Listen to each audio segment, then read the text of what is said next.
I told you I would handle it. How? How is not the point? How is exactly the point? Thrille is a tumor on this administration and on everything we've built. He tried to kill Fitz. How are you not wanting to rain vengeance down upon that man? I'm more interested in justice. Justice is for regular people. Justice is for Fatty in Ohio folding their laundry and drinking their beers. We are not regular people. We are. We're the people. And if we're not, we should be, because that's what it means, we the people. It means all of us. Hollis should be brought to justice. And if what we did gets out? Then it gets out, and we're brought to justice. You're willing to bring down the whole republic because you feel guilty. You know what our electoral process is. It's magical. It's like believing in Santa or the Tooth Fairy or the Easter Bunny. Magical as long as they believe. What you're doing is telling the people that the shiny presents and the bulging stockings on Christmas morning are just mom and dad staying up all night to do the work. You're telling them we're Santa, we're the Easter Bunny, we're the Tooth Fairy. You're taking the magic away. You're ruining Christmas morning, and the whole republic is going to come crumbling down because you're not tough enough to do what needs to be done. Get your house in order, Cyrus, and hire a lawyer. A good one! Hi, everybody. I'm Peter Travers, and welcome to Popcorn, where we tell you what's happening in pop culture at the movies and TV. And you have just seen a scene from one of my favorite TV shows, Scandal, starring Kerry Washington as a really strong, damaged, all kinds of things. But she can fix things. And maybe she can fix the show. So, Kerry, welcome. Welcome to Popcorn. It's such an honor to hear that you're a fan of the show. Oh, no, I'm obsessed. I've just sort of lost it. But oh, good. for those poor benighted people that haven't yes. seen season one, let That's alone right. caught up with season two, Okay. I want you to describe, all the pressure's on you, Sure. who this character Olivia Pope is. I play this woman named Olivia Pope. Oh, that's it then. And that's it. That's the show. Yeah.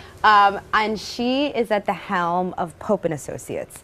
And Pope and Associates is a crisis management firm where basically people walk into our office at the worst day of their lives, very powerful people, and they say, please help me fix this crisis. And we do. And part of the reason why everybody at Pope and Associates is so good at fixing crisis is because we all have a little bit of experience with our own scandals, including Olivia Pope, who has been in a complicated romantic relationship with the President of the United States, because she used to work at the White House. But now she doesn't. The married yes, president the very of married the president of the United States. States. But that's why she no longer works at the White House and is trying to separate herself from him and from their chemistry. You know what I love about how you play her? That every day she comes to work, or even the phone rings, even anything is happening, and a tsunami of problems hit her. It's just like, wow, like this wave, and yet you take maybe a moment, and then boom, there's some kind of solution going on in your head. Is that you, Kerry? No, it's no, not at all. No, it's not really at all. fun to play someone who is so much smarter than me, and kind of, she really is. This is what I love most about playing her, is the complexity. You know, she is very empowered, very strong, very in charge. She's a problem solver. She's a fixer at work. But in her personal life, she is much more torn and vulnerable and confused. And so she's always trying to balance those two qualities. So when you are working with this wonderful cast that you have, are you always with Shonda Rhimes, the creator of this, saying, what's happening next? Do you have any idea? We have no clue. When you work in Shondaland, as we call Shondaland. Yes, you don't get an outline of the season at all. So it's part of why, you know, the show has a really big following on Twitter, and our social media life, the life of the show is very vibrant, because we really love interacting with fans, because when you guys are watching the show and we read your tweets and your Facebook posts, you have the same reactions that we have when we're reading the scripts, the same kind of shock and awe and disbelief.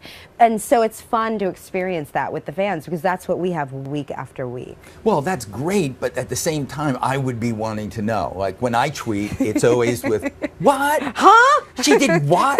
She rigged the election? I know. What is going you know, on? I actually, it's funny, because when I read that episode, I cried like a baby, because, you know, for me personally, Kerry, I'm very involved in politics, and I kind of hold those first three words of the Constitution, "We the people," to be somewhat sacred, and to have Olivia Pope kind of commit crimes against her democracy was so tragic for me. Yeah. So you're saying you didn't fix the election? No, for I Obama. did not. I did Really? not. I don't know. I mean, I would not. worry about that. I mean, you play it so persuasively that I can't imagine that people don't come up to you and say, acting, "Hey, Kerry, can Peter. you look at this? Can you please help me with this? I need something to do." Yeah, no. Well, you know, my character is actually inspired by a real woman named Judy Smith, who is a crisis management guru, and she worked in the first Bush White House. So you can talk to Judy about all of that. But Well, she's not here. I want to hear what you genuinely learned from her.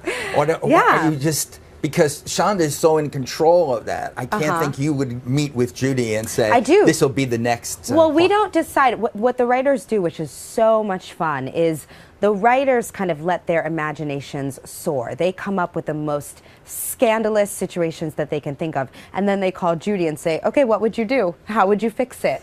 And so we kind of get the best of both worlds. We get kind of the wonderful imaginary lives that our writers are giving birth to week after week, but we also get the grounding in the real life crisis management fixing.